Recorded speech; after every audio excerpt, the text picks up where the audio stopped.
Mutton এভাবে বানালে কিন্তু স্বাদ আরো বেড়ে যায়। আজ একটু অন্যরকম ভাবে মাটন বানিয়েছিলাম, আসলে আপনাদের সাথে রেসিপিটা শেয়ার করি। এখানে মাটন নিয়েছিলাম 500 গ্রাম। এড করতে লাগছে স্বাদ মতো নুন, হাফ টিস্পুন হলুদ, 2 টিস্পুন লঙ্কা গুঁড়ো, 1 টিস্পুন ধনে গুঁড়ো, জিরে গুঁড়ো আর গোলমরিচ গুঁড়ো। করে দিচ্ছি 2টো স্লাইস করে রাখা পেঁয়াজ,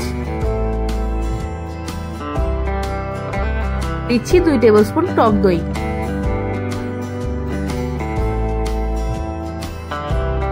দিচ্ছি 4 টেবিলস্পুন গরম করা সরষে তেল। এখানে দিচ্ছি একটা পেঁয়াজ, ঝাল অনুযায়ী কাঁচা লঙ্কা, 1 ইঞ্চ আদা আর 9-10টা রসুনের পেস্ট। এই তো ভালো করে মেখে নিয়েছি। আর 2 টেবিলস্পুন সরষে তেল দিয়ে ভালো করে ম্যারিনেট হতে রেখে দেবো 4 থেকে 5 ঘন্টা। এবার 2 টেবিলস্পুন সরষে তেল গরম করে নিচ্ছি।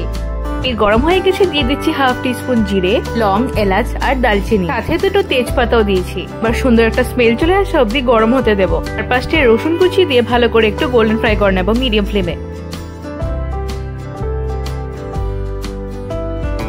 গোল্ডেন ফ্রাই হয়ে এসেছে, এবার দিয়ে দিচ্ছি 2টো স্লাইস করে রাখা পেঁয়াজ। পেঁয়াজগুলো সফট হয়ে আসা অব্দি ভালো করে মিডিয়াম ফ্লেমে ভেজে নেব।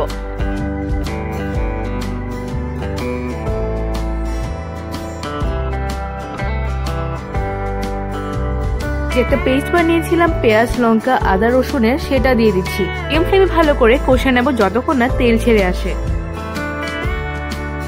অনেকটা ভাজা হয়ে গেছে, এবার দিয়ে দিচ্ছি ম্যারিনেট করে রাখা মাটন গুলো। মাটন সেদ্ধ হতে তো সময় লাগে, তাই আমরা অল্প অল্প করে 20 মিনিট ভালো করে কষে নেব মিডিয়াম ফ্লেমে।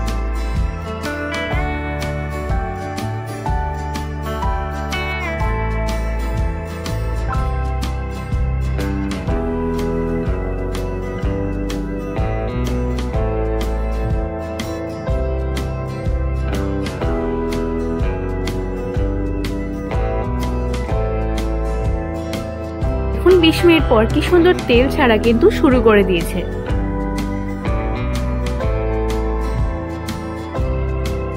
আরো 30 মিনিট কিন্তু কষে নিতে হবে যতক্ষণ না সেদ্ধ হয়ে আসে।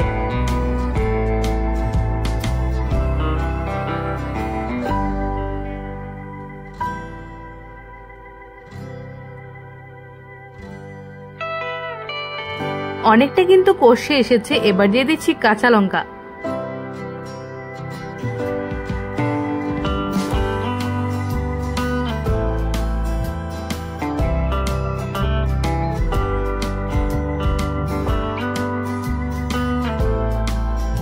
মিডিয়াম ফ্লেমে আরো 20 মিনিট কুক করার পর দিয়ে দিচ্ছি বাড়িতে বানানো ভাজা মশলা। এবার মাটনটাকে কিন্তু আরেকটু কষাতে হবে।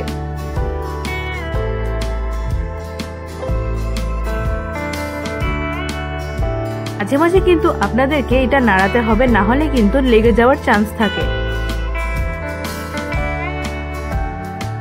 মাটন কষানো হয়ে গেছে, এবার দিয়ে দিচ্ছি পরিমাণ মতো জল।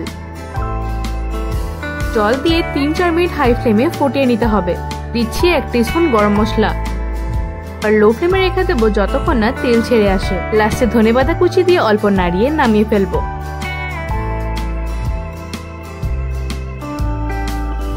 রেসিপিটা ভালো লাগলে অবশ্যই আমাকে কমেন্টে জানাবেন।